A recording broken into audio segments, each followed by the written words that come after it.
Papahilot nga po pala tayo mga kaibigan, gawa na na-injured po tayo nung nakarang shooting namin ni Joshua. Kaya nandito po tayo ngayon sa manghihilot. Ayun na po, pupunta na po pala tayo ngayon mga kaibigan sa manghihilot kung saan nandito po tayo sa Madbad Kayon Masbate upang magpapahilot po tayo kay Tio Bandoy. Maganda po ito mga kaibigan sapagkat wala po ito siyang Latin at hindi po ito gumagamit na mga hurim-hurim dahil isa po itong membro ng Jesus Miracle Crusade International Ministry kung saan hindi rin sila gumagamit ng mga Latin dahil nung pagpunta ni Jesus rito hindi po siya gumagamit ng Latin kaya dito na nga po tayo mga kaibigan lagi nagpapahilot. Swak nga po pala ito sa mga ayaw ng mga Latin na kagaya natin. Yung matarak nga po pala ito mga kaibigan narunan ng bahay nila at madadaan na natin ngayon ang kanilang simbahan Jesus Miracle Crusade International Ministry. Ito nga po pala ang mga view rito sa daanan nila. Ayan na po ang simbahan nila na Jesus Miracle Crusade International Ministry. Nandito sa tok ng bundok sa unahan lang ito mga kaibigan ay andun po ang kanilang bahay. Sobrang napakaganda nga po naman talaga ng view rito sa itaas. Ayan na po ang simbahan nila na ating madadaanan. Papunta na po tayo sa bahay nila ngayon. Ang oras nga pala ngayon ay nasa alas 4 ng hapon at sana naman ay nandun po si Tio. Finally, nakarating na po tayo sa bahay nila. Pahilot ko yun sa bukton nyo. May hapon na tayo, pahilot ko sa akong bukton.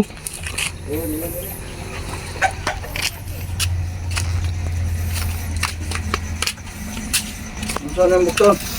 Nalisa akong bukton sa kuha na ba? Sa mong ligid-ligid.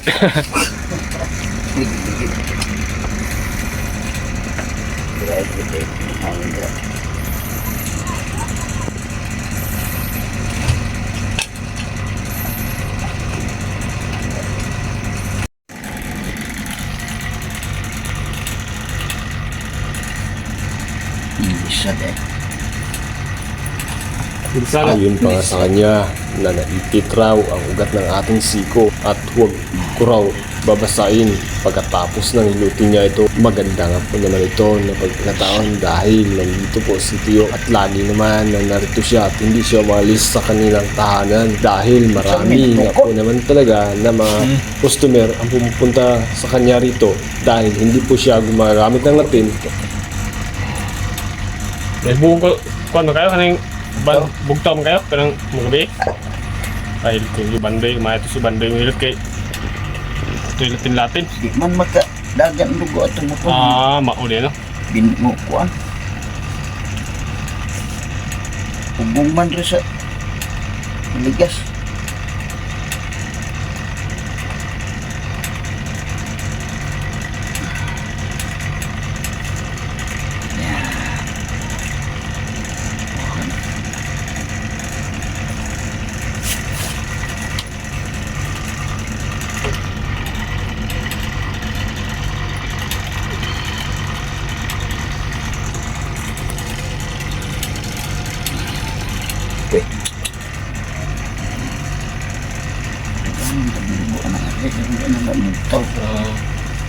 Oo, din na yan no?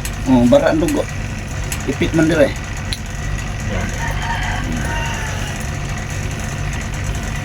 Nang mawad ang kusog ubi tahilot ni.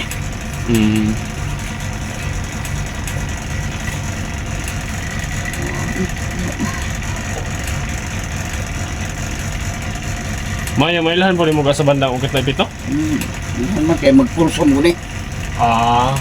Magpulso ni. Nga ilan sa makamao pero sa dili di man ka kuan.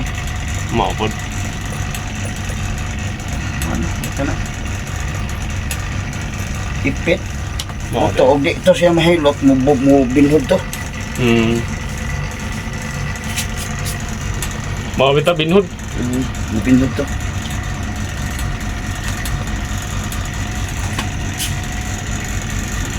Di sa bason ha. Pila kadlaw di ba sa'yo? Karon lang.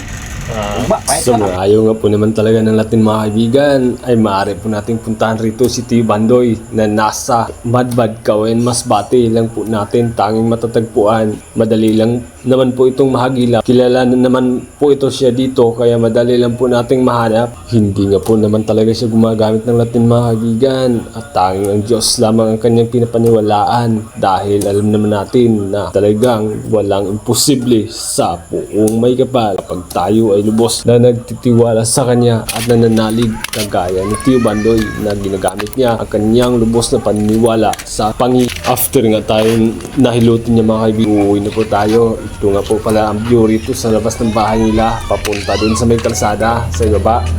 Kaya nag-video. Marami nga po naman talagang mga bata rito na naglalaro at pati na may mga manok rin tayo napansin rito. Sobrang ganda nga po naman talaga ng view rito sa itaas at napakapreso pa ng hangin. Ayan nga po ang simbahan nila na ating madadaanan sa ngayon.